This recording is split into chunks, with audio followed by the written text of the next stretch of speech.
శ్రీకృష్ణుడు ఎలా జన్మించాడో మీకు తెలుసా? శ్రీకృష్ణుడు ద్వాపర యుగంలో పుట్టాడు. మరియు శ్రీకృష్ణుడి తల్లిదండ్రుల పేరు వసుదేవుడు మరియు దేవకి. వసుదేవుని మరియు దేవకి పెళ్లి సమయంలో ఆకాశవాణి ఇలా అంటుంది: ఏ కంస, నీ చెల్లెలు దేవకి నుండి పుట్టే 8వ సంతానం నీకు మరణాన్ని తెచ్చిపెడతాడు. అలా అనే మాటలు ఆకాశం నుండి వినబడతాయి. దీనితో భయపడి కంసుడు వసుదేవు దేవకిలని కారాగారంలో పెడతాడు. వారు అక్కడ 6 మంది పిల్లలని కంటారు. వారిని వెంటనే చంపేస్తాడు. 7వ సంతానం బలరాముడు దేవుడి మాయ వలన రోహిణి గర్భంలోకి వెళ్తాడు.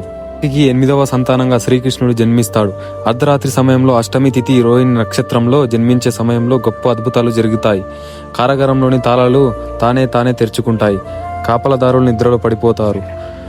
వర్షం పడుతుంటే ఆదిశేషుడు తన ఫణాలతో రక్షణలుగా నిలుస్తాడు. వసుదేవుడు ఆ శిశువుని తీసుకుని యమునా నదిని దాటి గోకులంలో నందబాబా మరియు యశోద వద్ద ఉంచి వస్తాడు. అక్కడ యశోద అనే సమయంలో పుట్టిన యశోదనందనిని శక్తి స్వరూపిని తీసుకొని వస్తాడు.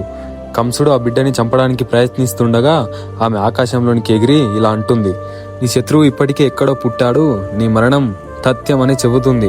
ఇలా శ్రీకృష్ణుడు భూమిపై అవతరించి భక్తుల రక్షణ కోసం, దుర్జనుల కోసం జీవితం గడుపుతాడు.